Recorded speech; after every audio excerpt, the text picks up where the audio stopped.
नमस्कार, मी Rajratna Jondhe. Top news मराठीच्या 9च्या बातम्यांमध्ये आपलं स्वागत. 24 तास नाही तर फक्त एका तासात आपण देशभरातील दिवसभराच्या महत्त्वाच्या राजकीय, सामाजिक, क्राईम आणि मनोरंजनासह इतर घडामोडींचा वेगवान आढावा घेणार आहोत. Manikchand Oxyrich, proudly Indian. बुलेटिनची सुरुवात करूया शॉर्ट न्यूजनं. मनोज जरांगे पाटील यांच्याकडून राज्य सरकारला मराठा आरक्षणाबाबत मुदतवाढ देण्यास नकार. मनोज जरांगे पाटील 24 डिसेंबरच्या अल्टिमेटमवर ठाम. ज्यांच्या कुणबी नोंदी आढळल्या त्यांच्या नातेवाईकांनाही कुणबी प्रमाणपत्र द्या. मनोज जरांगे पाटील यांची राज्य सरकारकडे मागणी. मी आता फक्त 83 वर्षाचा आहे, परंतु माझ्यात अजूनही भल्या भल्यांना सरळ करण्याची धमक. शरद पवार यांचा राज्य सरकारला इशारा. ओबीसी समाजाच्या आरक्षणाला कोणताही धक्का न लावता मराठा समाजाला आरक्षण देणार. मुख्यमंत्री एकनाथ शिंदे यांची माहिती. नागपुरात सोलार कंपनीत भीषण स्फोट. स्फोटात 9 जणांचा मृत्यू. सरकारकडून मृतांना 5 लाखांची मदत.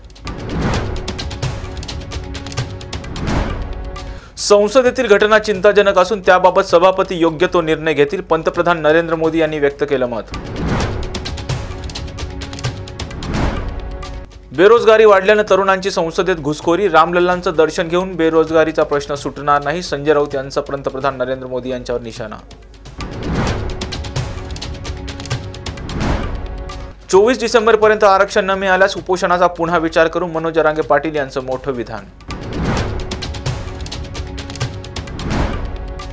राज्य सरकार उद्योगपतींची दलाली करते. उद्धव ठाकरेंच्या धारावी मोर्चावर टीका करणाऱ्या शिंदे फडणवीसांवर संजय राऊत यांचा निशाणा. शासकीय कर्मचाऱ्यांनी लोकसभा निवडणुकीच्या आधीच जुन्या पेन्शनची मागणी लावून धरावी. जुन्या पेन्शनच्या मागणीवर प्रकाश आंबेडकरांची प्रतिक्रिया. पिंपरी चिंचवड शहरातील तळवडे या ठिकाणी शिवराज एंटरप्राइजेस या स्पार्कल कॅन्डल बनवणाऱ्या बेकायदेशीर कंपनीला लागलेल्या आगीत आणखी 2 महिला कामगारांचा उपचारादरम्यान मृत्यू झालाय. त्यामुळे तळवडे येथील अग्नितांडव दुर्घटनेतील मृतांची संख्या 13 वरती गेली आहे.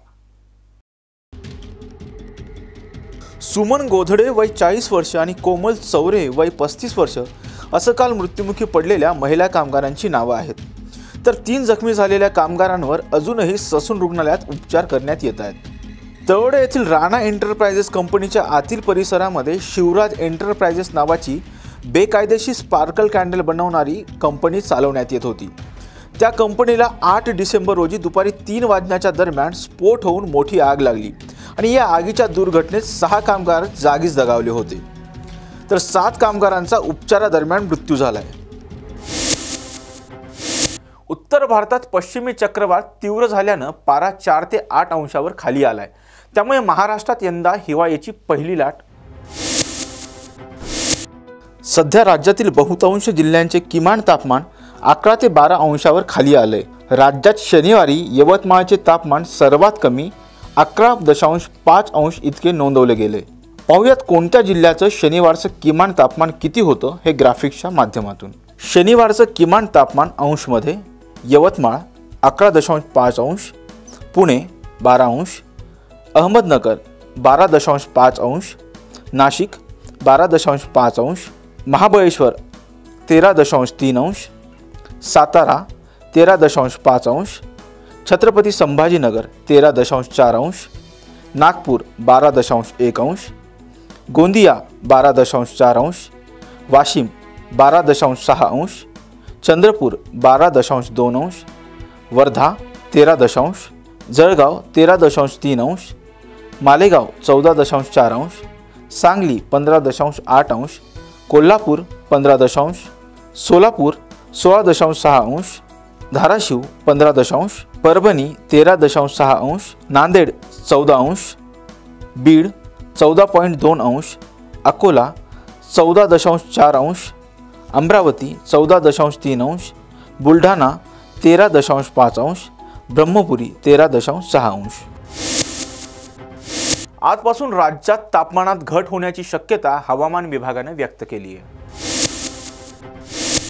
सध्या राज्यावर कुठलीही विशेष सिस्टीम नाही आहे, परंतु कमोरियन एरिया व लगतच्या भागावर हवेची चक्राकार स्थिती असल्यामुळे साऊथ ईस्टर्ली वारे राज्याच्या दक्षिण मध्य भागावरून जात आहेत. तसेच उत्तरेकडून येणारी थंड हवा मध्य प्रदेश व मध्य भारतातून राज्यापर्यंत येत आहे. त्यामुळे आज गोव्यात तुरळक ठिकाणी हलक्या ते अतिहलक्या पावसाची शक्यता आहे. उर्वरित राज्यात हवामान कोरडे राहील. दक्षिण मध्य महाराष्ट्रात पुढील 72 तास रात्री किंवा पहाटे धुके पडण्याची शक्यता आहे. तसेच पुढील 72 तास आकाश मुख्यतः निरभ्र राहील, पण अधूनमधून आकाश अंशतः ढगाळ राहण्याची शक्यता आहे. पुढील 4-5 दिवस किमान तापमानात चढ उतार होण्याची शक्यता आहे. पुढील 4 दिवस महाराष्ट्राच्या उत्तर व मध्य भागात किमान तापमानात 2 डिग्रीने घट होण्याची शक्यता आहे. 21 तारखेनंतर हवेतील आर्द्रता वाढल्यामुळे राज्यात किमान तापमानात वाढ होण्याची शक्यता आहे. पुणे आणि परिसराचा हवामानाचा अंदाज. आज संध्याकाळपासून 20 डिसेंबरच्या सकाळपर्यंत किमान तापमानात घट होण्याची शक्यता आहे. 17 व 18 तारखेला आकाश मुख्यतः निरभ्र राहून अधूनमधून आकाश अंशतः ढगाळ होण्याची शक्यता आहे. तसेच सकाळी धुके पडण्याची शक्यता आहे. 19 तारखेनंतर आकाश मुख्यतः निरभ्र राहील. राष्ट्रवादी काँग्रेसचे अध्यक्ष शरद पवार यांच्या वाढदिवसाच्या निमित्तानं खेड तालुक्यात साहेब केसरी ही बैलगाड्या शर्यत आयोजित करण्यात आली होती. यावेळी बोलताना शरद पवार काय म्हणाले पाहूयात. याच्या आधी बैलगाडा शर्यतीच्या संबंधीचं दुखणं देशाच्या पार्लमेंटमध्ये त्यांनी मांडलं आणि प्रश्न सोडून घेतला. दिलेला शब्द पुरा केला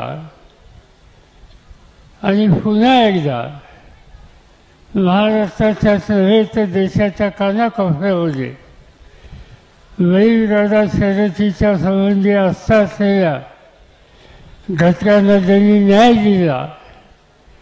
ते आपले खासदार डॉक्टर अमोल कोल्हे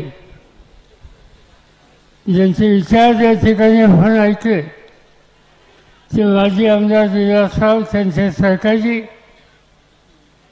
आणि खऱ्या अर्थानं हा जो सगळा अतिशय चांगला सोहळा आयोजित केला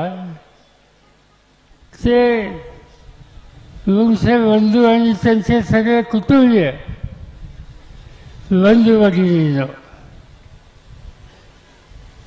आज मी पहिल्यांदाच या ठिकाणी आलो. यापूर्वी कधी टीव्हीवर कधी अन्य मार्गानं या स्पर्धा पाहिल्या, पण खरं म्हणजे ते इथं आल्याशिवाय डोळ्याचं फारणं फिरतच नाही. आणि ते डोळ्याचं फारणं फिरतायचं काम आज या मुंगसे बंधूंनी तुम्हा सगळ्यांच्या पाठिंब्यानं ही आयोजित केलेली स्पर्धा बघितल्याच्या नंतर आपण सगळ्या निष्कर्षाला येऊ. बुलेटिनमध्ये घेऊयात एक छोटासा break. Come on guys, hurry up. अरे सुन ना, एक ब्रेक ले लेते हैं. Guys I am telling you, तुम लोगों को सही से ट्रैकिंग नहीं आता. But that's okay, you can learn. रोज का ढक्कन देना. ये रेड वाला है, सही वाला देना. अबे ढक्कन, पहले तो सही पानी पीना.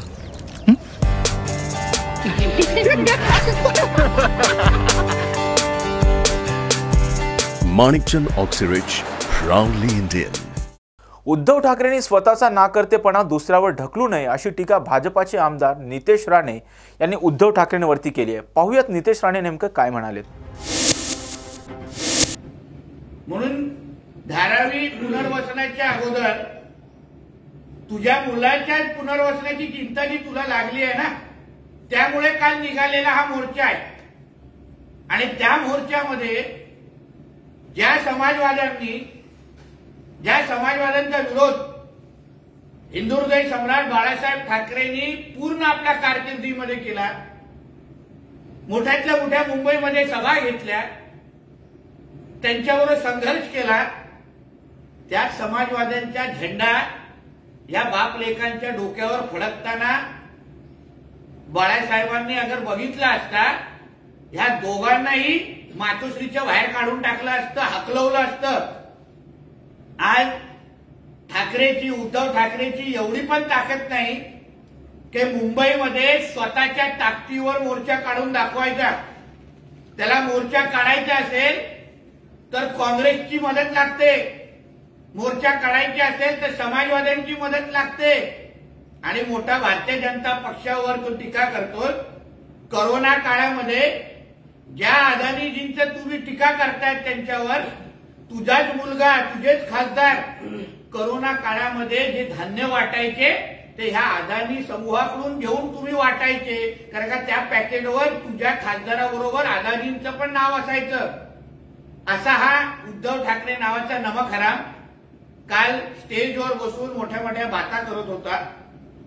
आज सकाळी हा संजय राजाराम राऊत संसद झालेल्या हल्ल्यामध्ये जे काही 2-3 तरुण घुसले, मोठ्या बेरोजगारीवर चिंता व्यक्त करत होते. मग तुझ्या मालकाचं सरकार असताना, महाविकास आघाडीचं सरकार असताना स्वतःच्या मुलीच्या नावाने वाईनचा कंपनी उघडतोस, स्वतःच्या मुलीच्या अकाउंटमध्ये त्या खिचडी चोरीचे पैसे टाकतोस. मग तेव्हा देशाच्या बेरोजगारांच्या बद्दल विचार केला नाही? तेव्हा विचार केलाच नाही की हे जे काही तू भ्रष्टाचार केलास, वाईनची कंपनी उघडली आणि त्याच्यामध्ये धंदे करायला तुम्ही लोक लागलात, तेव्हा मग दुसऱ्याच्या देशाच्या बेरोजगारांबद्दल विचार केला नाहीस? मराठी मुलांबद्दल विचार केला नाहीस? तुझ्या मालिक मुख्यमंत्री झाला आणि मंत्री कोणी केला? त्याच्याच मुलाला. कॉन्ट्रॅक्ट कोणाला दिले? त्याच्या मेवण्याला. मग तेव्हा बेरोजगारीबद्दल विचार केला नाही? आणि एक प्रश्न ह्या संजय राजाराम राऊतनी देशाला आणि राज्याला सांगितलं पाहिजे, ज्या काँग्रेसची तू चाटुगिरी करत बसलेला आहे, मग हे जे काही 2-3 तरुण, त्याच्यामध्ये ज्याची काही मुलगी अटक झालेली आहे, जिने संसदेमध्ये तो काही हल्लाबोल केला, ते काही 2-3 जे अटक झालेले आहेत त्यांचा आणि काँग्रेस पक्षाचा काय संबंध आहे? कारण का भारत जोडो यात्रा जी राहुल गांधींची निघाली, त्या भारत जोडो यात्रेमध्ये ह्याच्यातले काही लोक त्या यात्रेमध्ये सामील होते. त्याचबरोबर ती जी काही मुलगी अटक झालेली आहे नीलम नावाची, तिचं एक भाषण सोशल मीडियावर सगळीकडे फिरतंय. त्या भाषणामध्ये ती फक्त भारतीय जनता पक्षाला शिवाय घालते, टीका करते, पण काँग्रेस असो आणि अन्य लोकांच्या बद्दल चांगली बोलते. म्हणजे हे 2-3 लोक जे काही संसदेमध्ये घुसले, त्याच्यावर राहुल गांधी कनेक्शन आहे का? काँग्रेस कनेक्शन आहे का?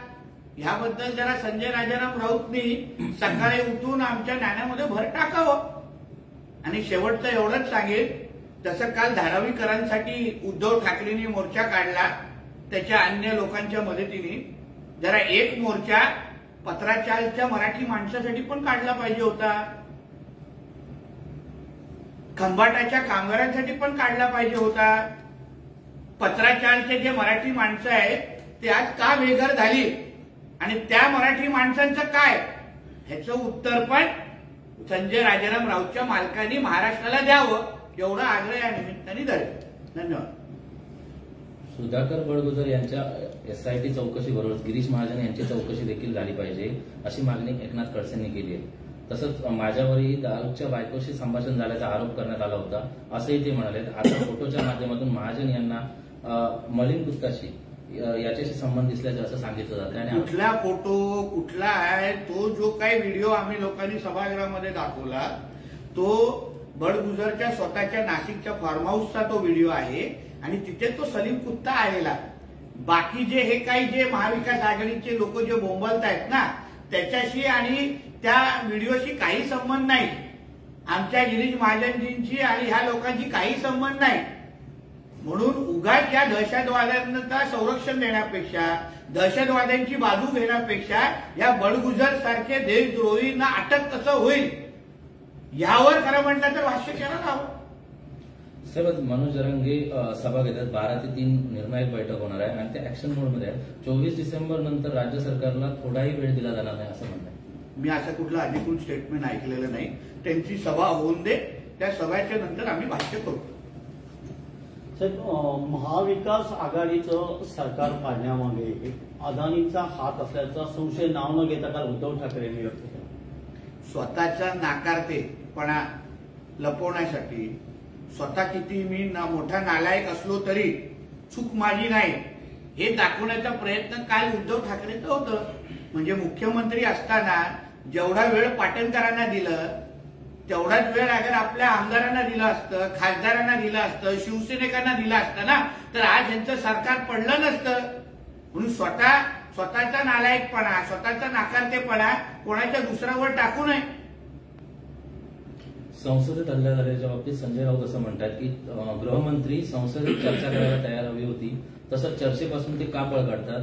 या बेरोजगारी आणि वैफल्यग्रस्त झालेल्या तरुणांकडून असे हल्ले झालेले आहेत, त्यामुळे अशा प्रकारची भ्याड कृत्य केली जातात असं त्यांनी. एक तर संजय राजाराम राऊतनी त्या तरुणांचं आणि राहुल गांधींचा काय संबंध आहे, त्याच्यातले काही तरुण ज्यांनी संसदेमध्ये हल्ला केला ते भारत जोडो यात्रामध्ये का दिसले, काँग्रेसच्या पत्रकार परिषदेमध्ये ते काय होते का.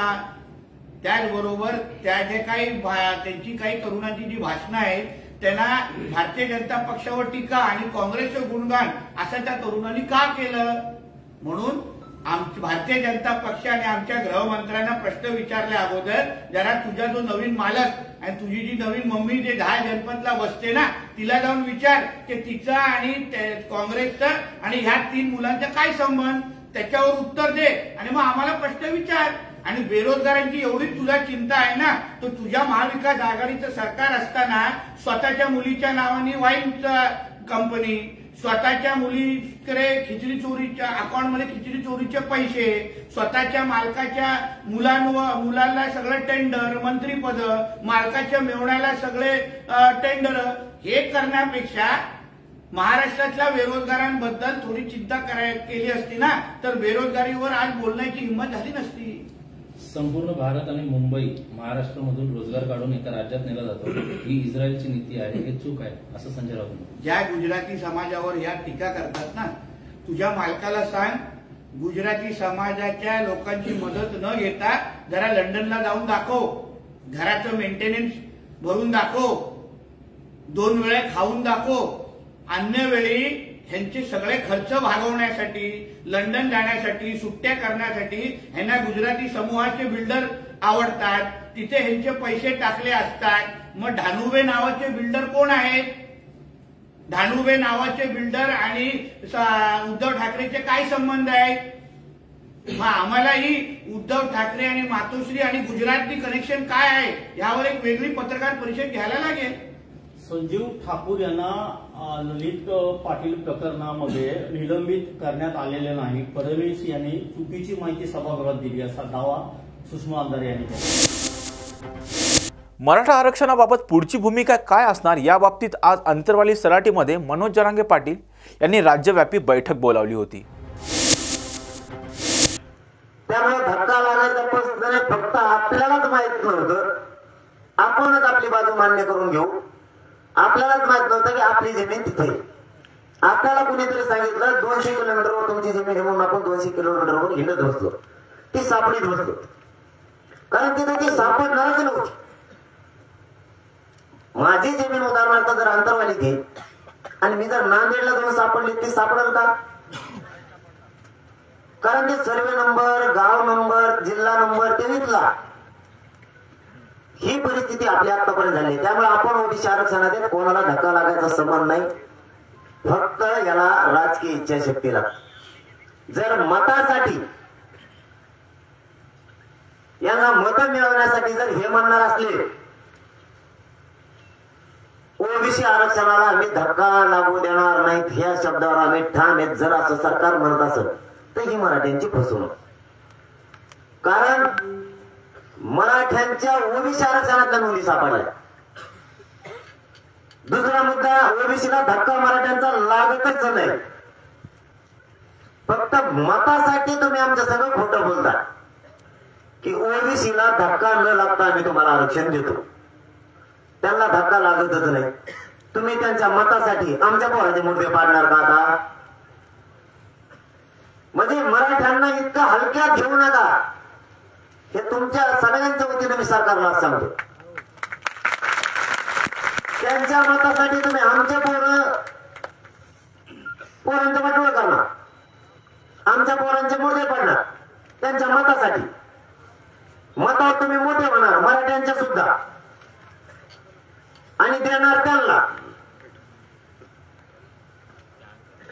तुम्ही मराठ्यांचं मत घेऊन मोठं होणार, गोरगरीब मराठ्यांचं मत घेऊन मोठं होणार, श्रीमंत मराठ्यांचं, शिक्षकांचं, नोकरदार वर्गांचं, व्यावसायिकांचं मत घेऊन तुम्ही मोठं होणार. मारणार कुणाचे पोरं त्यांचेच, म्हणजे मोठं करायचं मराठी. आणि आरक्षण कोणतं देणार? आमच्या नोंदी असून तुम्ही आम्हाला जिथं आमची जमीनच नाही ती म्हणजे त्या वावराला कवर ठेवणार. तुम्हाला लक्षात आलंय का मी काय बोलतोय ते? उदाहरणार्थ इथं जमीन आहे माझी, तुम्ही 200 किलोमीटरवर देणार. मला माझी जमीन इथं माहित नव्हती तोपर्यंत ठीक होतं. तुम्ही मला 200 किलोमीटरची दिली, पण कशी दिली की माहिती तुम्हाला? डाव करून समोरच्याला सांगून ठेवलं, जाऊ दे बाबा हेले डोक्यात जाणून देते तोवर भात त्याची जेवण आणि खाऊन दे त्याला 1-2-4 दिवस. लक्षात आलं तुमच्या? मग त्या पुढच्याला सांगून ठेवल्यामुळे ते दोघं होते मित्र, ते दोघं मित्र होते.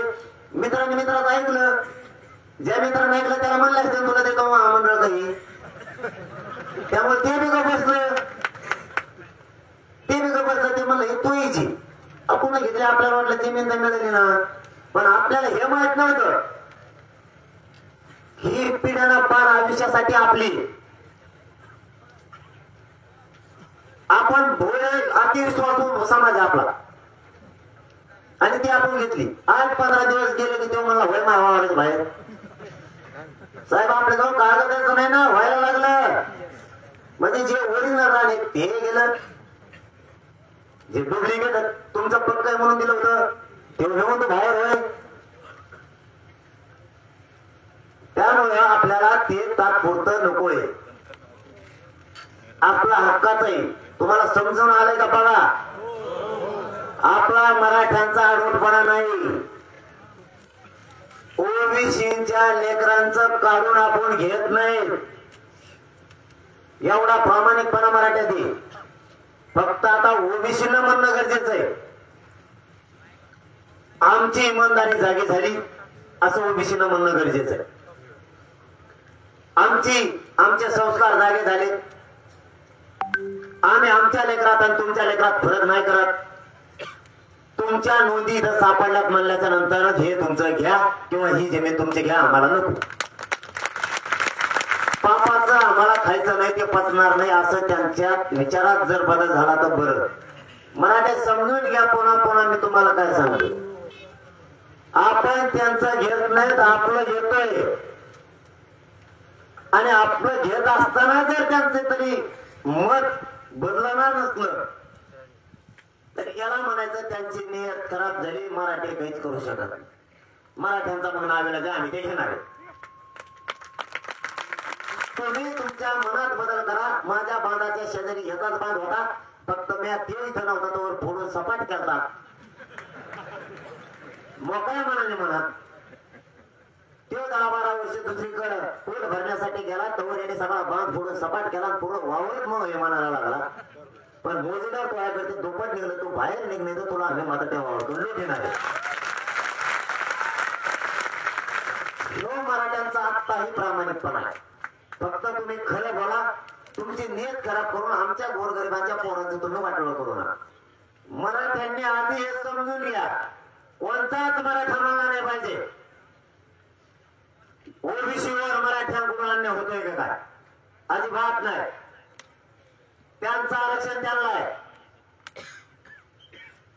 आरक्षण आपलं त्यांच्याकडे ते आपण मागतो, ते देत नाही. मग आता तुमच्या पुढे वेळ आली विचार करायची. ती जी जमीन आहे ती घ्यायची का तुमची पोरं उपाशी बोलून द्यायची का उसं तोडायला पाठवायचे तुम्ही ठरवायचे. तुम्हाला ठरवायला लागणार. त्याचं आपल्याला एक इंच बी नको, त्याचं आपल्याला एक इंच बी नको. आणि आपण जर एखाद्याचं इंचभर खाणार असलो तर ती मराठीच्या अवलाद असू शकत नाही. पण आपलं का खाताय तुम्ही?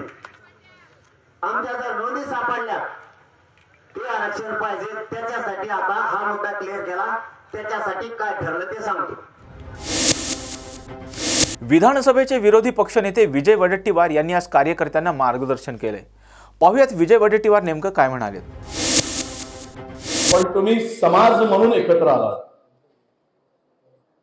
ज्याला कशाचाही नसतो माज, तो येतो एकत्र म्हणून समाज.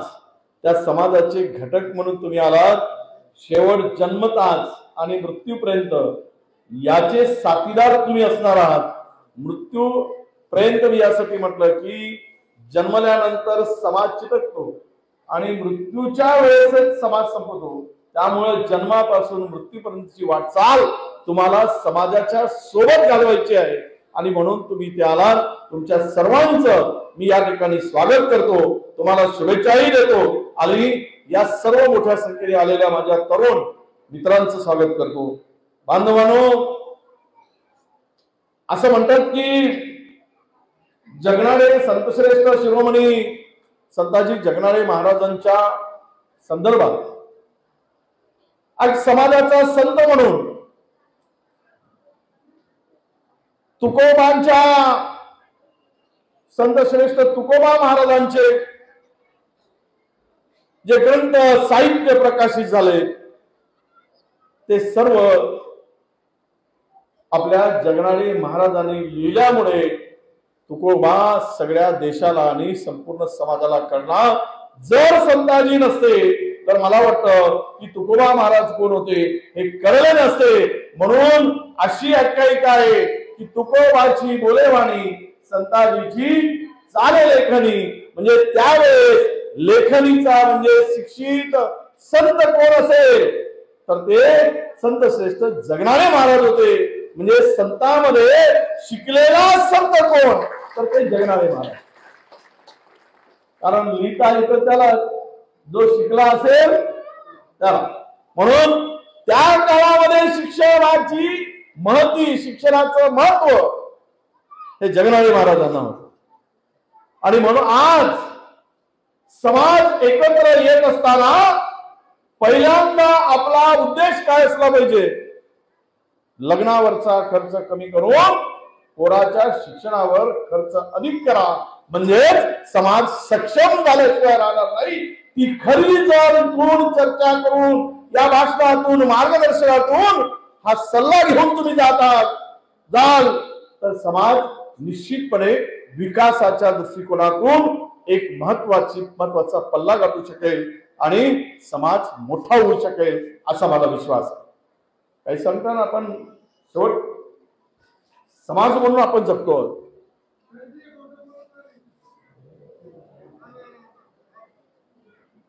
तू पेला असशील तर बोलू नको रे बाबा, तुझ्याची वाज घे रे.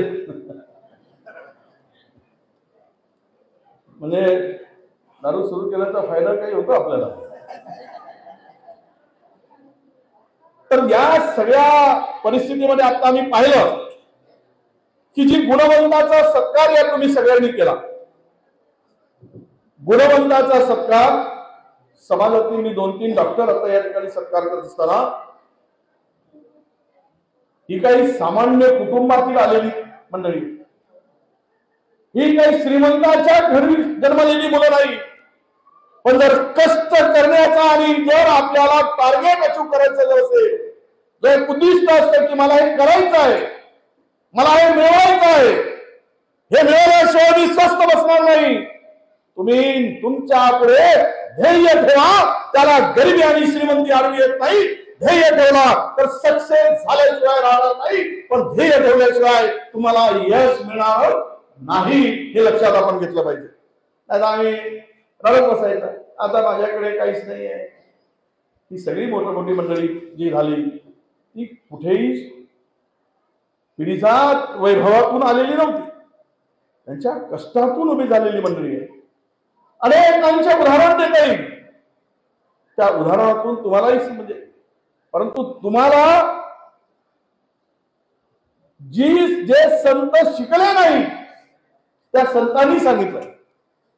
गाडगे बाबा, 3रा वर्ग शिकलेले गाडगे बाबांनी शिक्षणाचं महत्व आपल्या समाजाला सांगितलं, राज्याला देशाला सांगितलं, समाज प्रबोधनातून सांगितलं. अरे बाबा, एकदा जेवणाची ताट वाढा पण पोराला शिकवा. एक वेळ उपाशी राहा पण पोराला शिकवा. कारण पोरग शिकल तर तो कुटुंब पुढे जाईल. हे कोणी सांगितलं? 3रा वर्ग शिकलेल्या गाडगे बाबांनी सांगितलं. म्हणजे शिक्षणाचं महत्व त्यावेळेस त्या संतांना होतं. खरं तर आज तुम्हाला सुद्धा तुम्ही एक वेळ पोटाला पीड द्या, पण पोराचं आयुष्य घडवायचं असेल, कुटुंबाला जर मोठं करायचं असेल आणि कुटुंबाला सन्मान मिळवून द्यायचा असेल तर त्या पोराला शिकवलं पाहिजे. आणि बाबासाहेब आंबेडकरांनी तर हेही सांगितलं की शिक्षण हे वाघिणीचं दूध आहे. शिक्षण वाघिणीचं दूध आहे म्हणून बाबासाहेबांनी सांगितलं. म्हणून बघा, आमचा बौद्ध दलित बांधव केवढा सगळ्या शिक्षणामध्ये प्रगती करतो. वाघिणीचं दूध म्हणजे काही सोपं असतं काय? काय बकरीचं धरला बकरीचा टांग पकडलं, दूध काढलं आणि पिऊन टाकलं. कोणी पेलं? बकरीचं दूध पेलं तर बकरी सारखं म्या म्या करत बसल. म्हशीचं दूध पेलं तर उठणारच नाही, म्हशीसारखा बसेल चिखलात जाऊ. बाबासाहेबांनी सांगितलं वाघिणीचं दूध. काय उदाहरण दिलं वाघिणीचं? वाघिणीचं दूध सोपं, वाघ जवळ होते. वाघीण पिल्ले झाली, वाघिणीचं अजिबात जवळ होते. दुरूनच आले की दिसलं की येऊन अंगावर पडेल. मग वाघिणीचं दूध काढणं सोपं आहे काय? पण हे उदाहरण देत असताना ते सांगितलं की जो प्रयास वाघिणीचं दूध काढताना होतो तो त्रास होतो किंवा आपल्याला आव्हान असतं, ते आव्हान तुमच्या पुढे असेल तरी ते प्राशन करायचा प्रयत्न करा. कारण शिक्षण हे वाघिणीसारखं, म्हणजे जो वाघिणीचं दूध पेईल तो वाघासारखा गुरगुरेल आणि जो बकरीचं दूध पेईल तो बकरीसारखा म्या म्या करेल. म्हणून दूध हे वाघिणीचं म्हटलंय. ही सगळी शिक्षणाच्यासाठी समाज कसा समृद्ध होतो. आज मनोज जरांगे पाटील यांनी अंतरवाली सराटेमध्ये मराठा समाजाच्या कार्यकर्त्यांची बैठक बोलावली. या बैठकीमध्ये नेमकी कोणत्या विषयांवर चर्चा झाली पाहूयात याबाबतचा टॉप न्यूज मराठीचा हा स्पेशल रिपोर्ट. कालच सरकारचं शिष्टमंडळ मनोज जरांगे पाटलांना छत्रपती संभाजीनगरमधील गॅलेक्सी रुग्णालयामध्ये जाऊन भेटलं. या शिष्टमंडळामध्ये राज्याचे ग्रामविकास मंत्री गिरीश महाजन होते, रोहिओ मंत्री अर्थात रोजगार हमी योजनेचे जे मंत्री आहेत, आपले फलोत्पादन मंत्री पदाचे देखील चार्ज ज्यांच्याकडे आहे ते संदीपान भुमरे देखील या शिष्टमंडळामध्ये होते. आणि कालपर्यंत म्हणजे 17 आजपर्यंत 17 डिसेंबरपर्यंत मराठा आरक्षणाबाबत राज्य सरकारने नेमकं काय केलं अशी डेडलाईन मनोज जरांगे पाटलांनी राज्य सरकारला दिली होती. त्याचा अहवाल द्या असं जरांगे पाटलांनी सांगितलं होतं आणि तो अहवाल देण्यासाठी ही भेट झाली अशी माहिती टॉप न्यूज मराठीला विश्वसनीय सूत्रांकडून मिळाली आहे. मात्र सरकारचं शिष्टमंडळ भेटल्यानंतर आज मनोज जरांगे पाटलांच्या उपस्थितीत मराठा समन्वयकांची बैठक जी आहे ती ज्या ठिकाणी मराठा आरक्षणाच्या मागणीसाठी उपोषण झालं मनोज जरांगे पाटलांचं 2 टप्प्यातलं अंतरवाली सराटी, त्या ठिकाणी आज ही बैठक होताना पाहायला मिळते. या बैठकीमध्ये नेमकी कोणत्या मुद्द्यांवर चर्चा होणार आहेत, कोणते मुद्दे प्रामुख्याने चर्चेत असणार आहेत आणि आंदोलनाची पुढची दिशा कशी असणार आहे, या सगळ्या विषयावर आपण या लाईव्हच्या माध्यमातून चर्चा करणार आहोत. आणि या लाईव्हमध्ये माझ्यासोबत सहभागी आहे माझा सहकारी राजरत्न जोंधळे. राजरत्न, कालच सरकारचं शिष्टमंडळ जरांगे पाटलांना जाऊन भेटलं. जरांगे पाटलांनी दिलेला 24 तारखेपर्यंतचा जो अल्टिमेटम आहे ती 24 तारीख आता जवळ येते आणि ही 24 तारीख जवळ येत असताना काल गिरीश महाजनांनी क्युरेटिव्ह पिटिशनचा पर्याय आहे, सोबत राज्य मागासवर्ग आयोगाचा देखील पर्याय तुमच्यासोबत आहे. त्यामुळे वेळ वाढवून द्यावा अशी विनंती जी आहे ती जरांगे पाटलांना केल्याचं पाहायला मिळालं. एकंदरीत कालच्या बैठकीबद्दल काय सांगशील? संकेत, आपण बघितलं तर मनोज जरांगे पाटील यांचं 2 वेळा जे आंदोलन झालं होतं, आमरण उपोषण केलं होतं. पहिल्या आंदोलनामध्ये आपण बघितलं तर आंदोलनकर्त्यावरती जो आहे पोलिसांकडून लाठी हल्ला करण्यात आला होता आणि त्यानंतर हे आंदोलन जे आहे मनोज जरांगे पाटील यांचं अधिक तीव्र झाल्याचं आपल्याला पाहायला मिळालं होतं. आणि त्यानंतर या आंदोलनाची जी आहे सर्वच राजकीय पक्षांनी त्यांच्या मुख्य नेत्यांनी जे आहे प्रमुख नेत्यांनी जे आहे मनोज जरांगे पाटील यांची अंतरवाली सराटीमध्ये जाऊन भेट घेतली आणि भेट घेऊन त्यांना विनंती केली होती सरकारच्या शिष्टमंडळाने सुद्धा त्यांना विनंती केली होती की या आंदोलनाची ज्यांनी कोणी लाठी हल्ला केला असेल, पोलिसांनी लाठी हल्ला केला असेल, त्यांची आम्ही चौकशी करणार आहोत अशी त्यांना विनंती केली. आणि विनंती केल्याच्या नंतर त्यांनी कुठेतरी एक आंदोलन मागे घेतलं आणि सरकारला अल्टिमेटम दिलं होतं की तुम्ही मराठा समाजाला ज्या मराठवाड्यामधले कुणबी नोंदी आहेत त्या तपासून त्यांना तुम्ही आरक्षण द्या. पण त्यानंतर राज्य सरकारने त्यांची मागणी मान्य केली आणि मराठवाड्यातल्या ज्या कुणबी नोंदी आहेत त्या तपासण्याचं काम जे आहे ते न्यायमूर्ती संदीप शिंदे समितीला देण्यात आलं होतं. आणि संदीप शिंदे समितीने मराठवाड्यातल्या ज्या निजामकालीन कुणबी नोंदी आहेत ते तपासण्याचं काम सुरुवात केलं.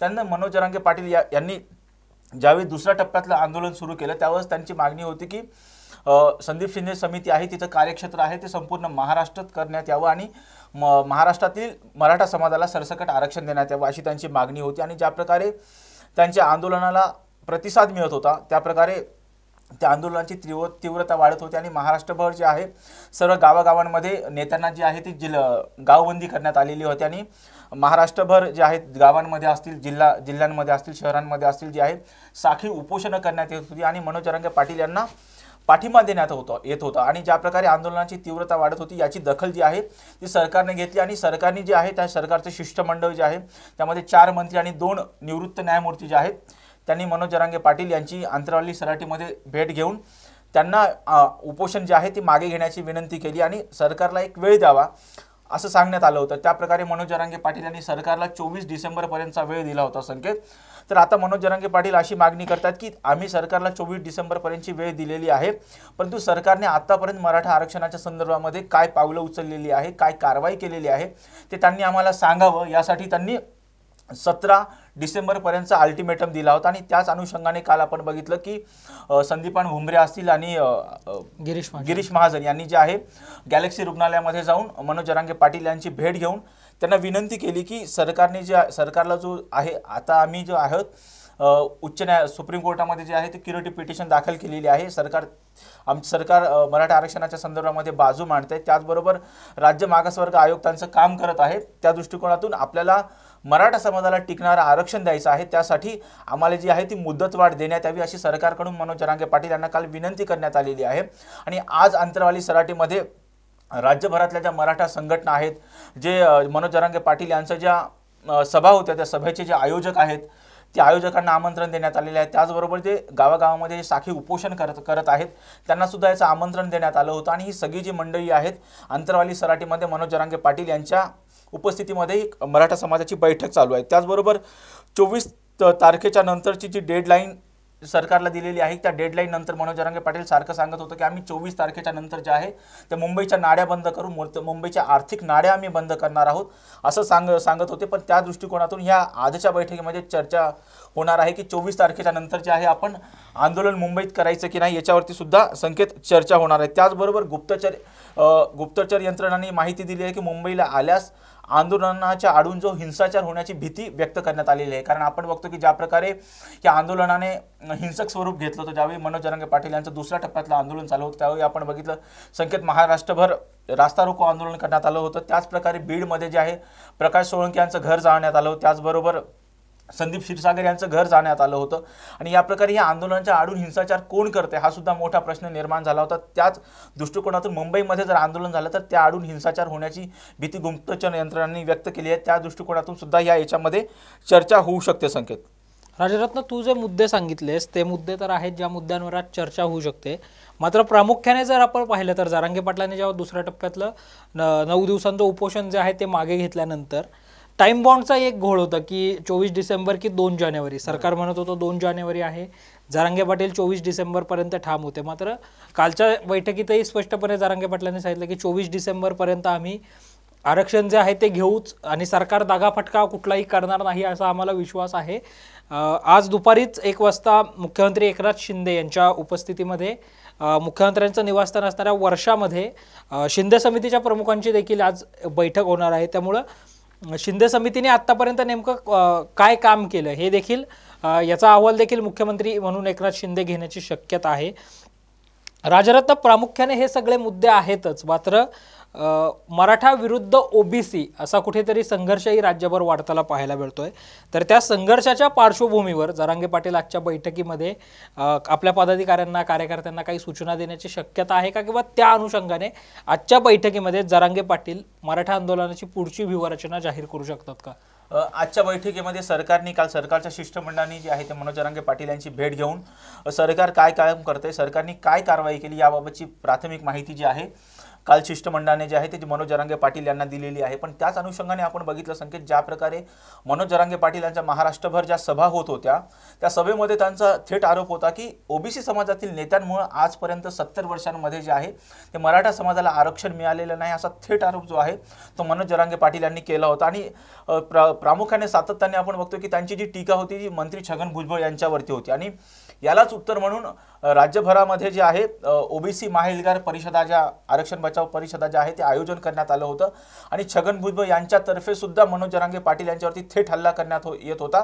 आणि छगन भुजबळ हे मंत्री असताना सुद्धा त्यांनी थेट संदीप शिंदे समितीवर बोट ठेवत सांगितलं की ही मागासवर्ग आयोग नसून हा मराठा आयोग आहे, अशी थेट टीका त्यांनी केलेली होती। आणि जे कुणबी नोंदी देण्यात येत आहेत त्या कुणबी नोंदी देण्यावर सुद्धा छगन भुजबळ यांनी आक्षेप घेतला होता संकेत। त्यामुळे मनोज जरांगे पाटील विरुद्ध छगन भुजबळ असा संघर्ष आपल्याला पाहायला मिळतो। आणि आपण इंदापूरमध्ये ज्यावेळी आरक्षण बचाव एल्गार परिषद झाली होती त्याच परिषदेमध्ये ज्यावेळी गोपीचंद पडळकर हे तिथे दूध दरवाढीचं आंदोलन चालू होतं त्या ठिकाणी अण्णा काटे यांची भेट घेण्यासाठी गेलेले होते। पण त्याच बाजूला जे मराठा समाजाच्या आरक्षणाच्या समर्थनार्थ जे आंदोलन चालू होतं, साखळी उपोषण चालू होतं, तिथल्या आंदोलनकर्त्यांनी त्यांना विरोध केला आणि विरोधानंतर त्यांच्यावरती जे आहे ती चप्पलफेक करण्यात आलेली। असा या प्रकारे जो आहे महाराष्ट्रभर ओबीसी विरुद्ध मराठा असा संघर्ष तीव्र झाल्याचं आपल्याला दिसतंय संकेत। एकंदरीतच राजरत्न जर आपण पाहिलं तर डेडलाईन जवळ येते, सरकारवरचा दबाव दिवसेंदिवस वाढताना पाहायला मिळतोय मराठा आरक्षणाच्या दृष्टिकोनातनं। तिकडे छगन भुजबळ आक्रमक झाल्याचं पाहायला मिळतं। भुजबळ तर सांगतात की मराठा समाजाला आरक्षण द्या, त्याला आमचा विरोध नाहीये, मात्र ओबीसी प्रवर्गातनं आरक्षण न देता, ओबीसी कोट्यातनं आरक्षण न देता मराठा समाजाला वेगळं आरक्षण द्या, आम्ही पाठिंबा देऊ। मात्र मनोज जरांगे पाटील आपल्या ओबीसीतूनच आरक्षण घेण्याच्या मागणीवर सुरुवातीपासूनच ठाम असल्याचं पाहायला मिळतंय। दिवसागणिक जशी डेडलाईन जवळ येते तसं सरकार या बाबतीत काय करेल असा देखील एक प्रश्न आहे। तिकडे क्युरेटिव्ह पिटिशन दाखल करण्यात आलेली आहे। 6 तारखेला ती क्युरेटिव्ह पिटिशन आली, त्याच्यावर सुनावणी पार पडली आणि ही सुनावणी पार पडल्यानंतर निकाल येण्याची अपेक्षा जी आहे ती होती। मात्र आतापर्यंत तर सर्वोच्च न्यायालयाने निकाल आला नाही। आता सर्वोच्च न्यायालयाला विंटर वेकेशन अर्थात हिवाळी सुट्टी जी आहे ती 1 जानेवारीपर्यंत लागू झालेली आहे आणि त्या सुट्टीमध्ये तर निकाल येण्याची शक्यता फार कमी आहे। अशा परिस्थितीमध्ये मनोज जरांगे पाटलांनी राज्य सरकारला वेळ वाढवून द्यावा यासाठीच काल गिरीश महाजन आणि संदीपान भुमरे जे आहेत ते जाऊन त्यांना गॅलेक्सी रुग्णालयामध्ये भेटले, त्यांनी त्यांना विनंती देखील केली। त्यानंतर आज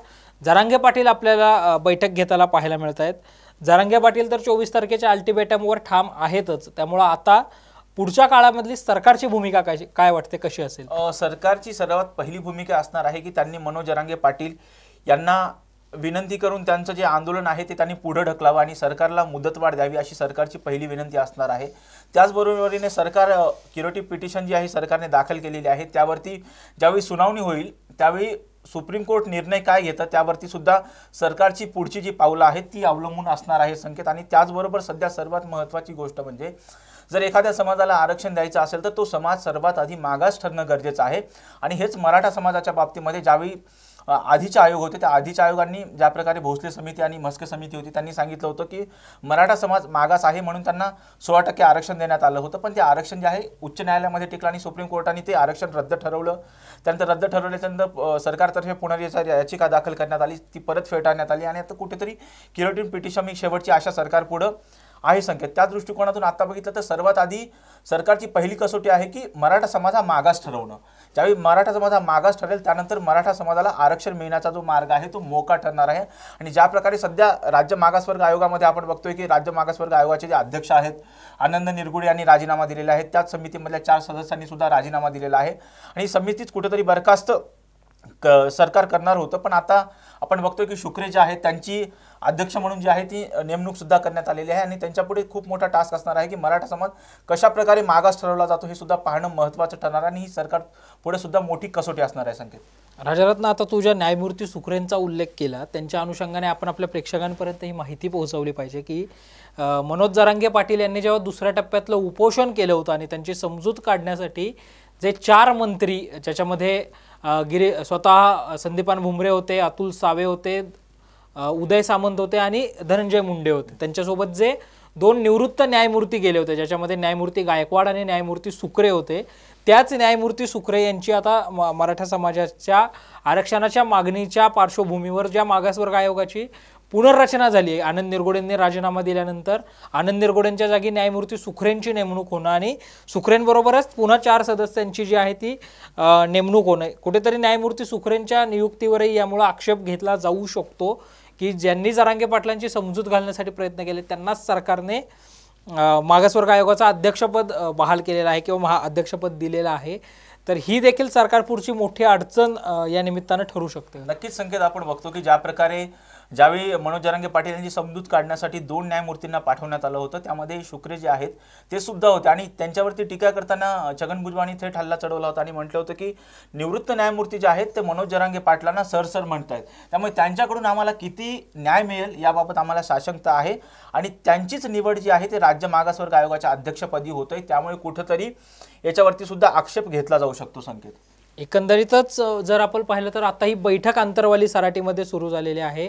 मनोज जरांगे पाटील या बैठकीनंतर आपली अधिकृत भूमिका जी आहेत ती देखील मांडणार आहेत. त्यात मराठा आरक्षणाबाबतची पुढची दिशा जी आहे ती असणार आहे. अर्थातच जरांगे पाटलांनी सरकारला जेव्हा आंदोलन ते उपोषण मागे घेत होते त्यावेळेस स्पष्टपणे सांगितलेलं आहे की आता पुढचं आंदोलन अंतरवाली सराटीत होणार नाही, तर ते मुंबईमध्ये होईल. मुंबईच्या आर्थिक नाड्या आम्ही बंद करू आणि मराठा समाजाला जोपर्यंत आरक्षण मिळत नाही तोपर्यंत आमचा लढा सुरूच राहील. त्यामुळे आता राज्य सरकार काय भूमिका घेतं हे पाहणं महत्त्वाचं असणार आहे. राज्य सरकारच्या भूमिकेबरोबरच क्युरेटिव्ह पिटिशनवर नेमका काय निकाल येतो, काय निर्णय येतो हे पाहणंही महत्त्वाचं आहे. या सगळ्याबाबतचे अपडेट्स जे आहेत ते आम्ही वेळोवेळी तुमच्यापर्यंत विश्लेषणात्मक पद्धतीने घेऊन येणारच आहोत. त्यासाठी पाहत रहा टॉप न्यूज मराठी, आपला महाराष्ट्र आपली बातमी. आणि आता top news Marathi channel Jio टीव्हीच्या OTT प्लॅटफॉर्मवर तेही 24 तास. बुलेटिन मध्ये घेऊयात एक छोटासा break. Come on guys, hurry up. अरे सुन ना, एक ब्रेक ले लेते हैं. Guys, I am telling you, तुम लोगों को सही से ट्रैकिंग नहीं आता, but that's okay, you can learn. रोज का ढक्कन देना. ये रेड वाला है, सही वाला देना. अबे ढक्कन, पहले तो सही पानी पीना.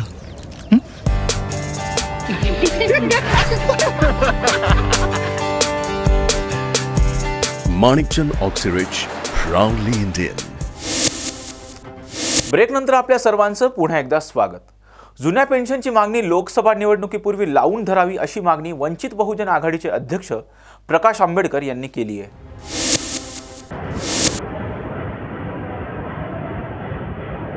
जनतेने याची असणारी नोंद त्या ठिकाणी घ्यावी. माझ्या माहितीप्रमाणे नागपूरमध्ये विदर्भातल्या वेगवेगळ्या संघटनांनी मिळून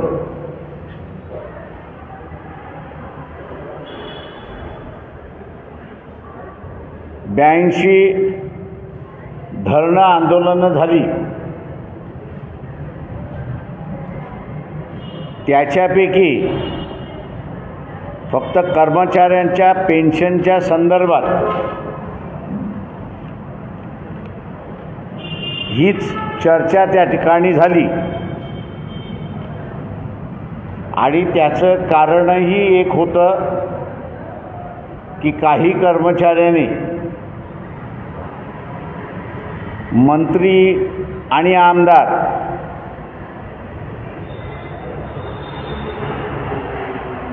आमच्या प्रश्नावरती डावलण्यात आलं तर आम्ही भानगडी काढल्याशिवाय राहणार नाही आणि म्हणून थातूर मातूर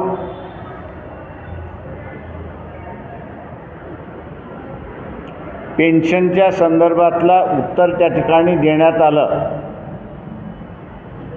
की आम्ही बजेटमध्ये त्याची तरतूद करू. जुनी पेन्शन मागणाऱ्यांना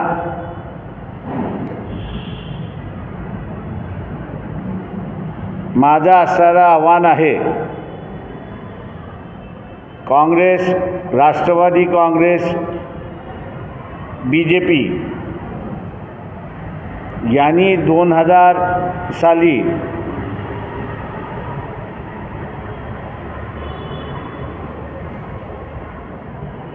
नवीन पेन्शन स्कीम आणण्याचा घाट घातला। त्यावेळेस जुना पेन्शन फंड जो आहे तो शेअर मार्केटमध्ये वापरण्याचा त्यांचा घाट होता, परंतु काही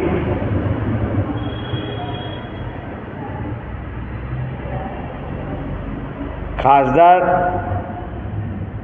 यांनी जाणीवपूर्वक हा पेन्शन फंड स्पेक्युलेटिव्ह मार्केटमध्ये वापरला जाणार नाही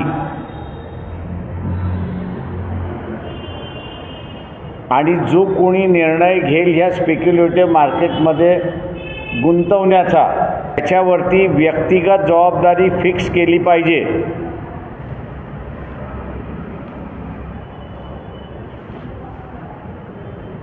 आणि म्हणून ते थांबलं। जुन्या पेन्शन मागणाऱ्या संघटनांना माझं असणारं आव्हान आहे, मार्च एप्रिलमध्ये लोकसभेच्या निवडणुका होतील। आत्ताचा सरकारचा दगडाखालचा हात आहे, ताबडतोब ती अंमलबजावणी करा हा आग्रह धरा। लोकसभेच्या निवडणुका झाल्या किंवा लोकसभेच्या निवडणुकीच्या दरम्यान बजेट महाराष्ट्राचं सादर केलं जाईल आणि आचारसंहितेच्या नावाखाली मतदान आणि मतावरती आपला परिणाम होणार म्हणून आम्हाला अंतर्भूत करता येणार नाही असा कांगावा करते आणि म्हणून कर्मचाऱ्यांनी पेन्शनचा मुद्दा ताबडतोब लावून धरावा अशी परिस्थिती आहे।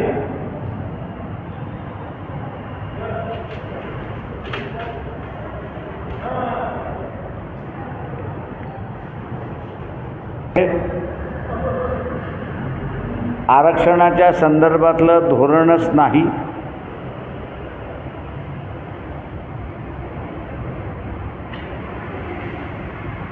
तसंच ओला दुष्काळ आणि कोरडा दुष्काळ याच्या संदर्भातल्या स्टँडिंग इन्स्ट्रक्शन ज्या पाहिजेत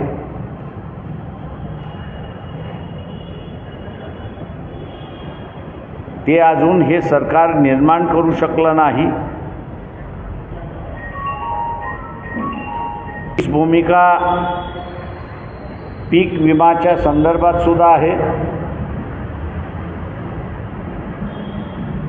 अनेक शेतकऱ्यांना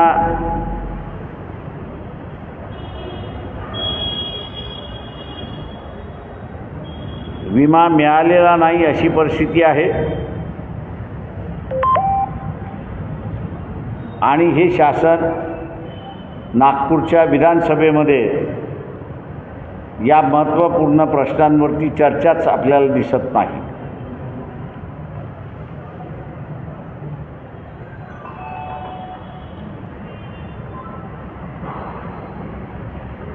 मिलीजुली सत्ताधारी विरोधकांचं चाललेलं आहे, यातून लुटारू वृत्ती जी आहे तीच वाढते।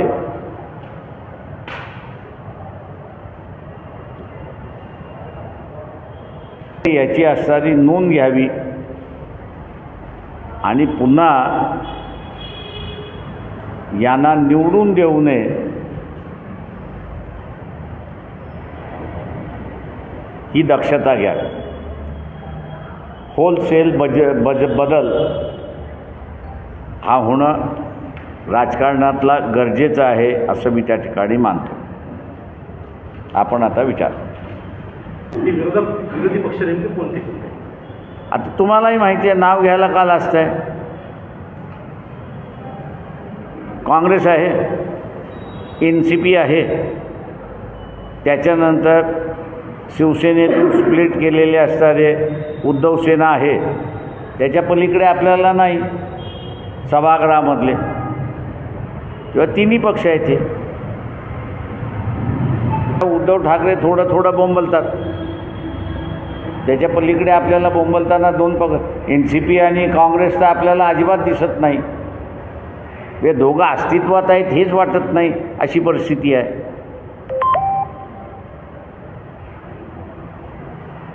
यांच्या प्रकरणात SIT नेमण्यात आलेली आहे. मात्र मुळात आपण कायद्याच्या अभ्यासक आहात म्हणून एक प्रश्न की कोर्टाने किंवा आपण कायद्यात असं म्हणतो की कुठल्याही पीडितेचं नाव अशा प्रकरणात घेता येत नाही. मात्र विरोधी पक्ष असेल किंवा मग सत्ताधारी असेल वारंवार त्या मुलीचं नाव घेत आहेत आणि यामुळे कायद्याचा कुठेतरी भंग होतोय असं तुम्हाला वाटतं? मी एवढंच म्हणेन त्याच्यामध्ये की सुप्रीम कोर्टाने एक निर्णय असा दिला होता की विक्टिम जे आहे त्यांचं नाव घेणं टाळलं पाहिजे. आणि बऱ्याच प्रमाणात मी असं म्हणेन की विक्टिमचं नाव घेणं टाळलं जातं आहे, पण ते दिशा सॅल्यनच्या संदर्भातलं टाळलं जाते असं नाही. राज्यकर्तासुद्धा जेवढा जबाबदार आहे, यूट्यूब चॅनल जे आहेत तेही त्याला तेवढे जबाबदार आहेत की त्यांनी दिशा सॅलियन हिचं नाव घेत घेत त्या न्यूज देतात अशी परिस्थिती आहे. SIT नेमण्यात आलेली आहे त्या संदर्भात आपल्याला काय वाटतं? कोर्टाचा अधिकार आहे, कोर्टाच्या अधिकारावरती तुम्ही कॉमेंट करू शकत नाही.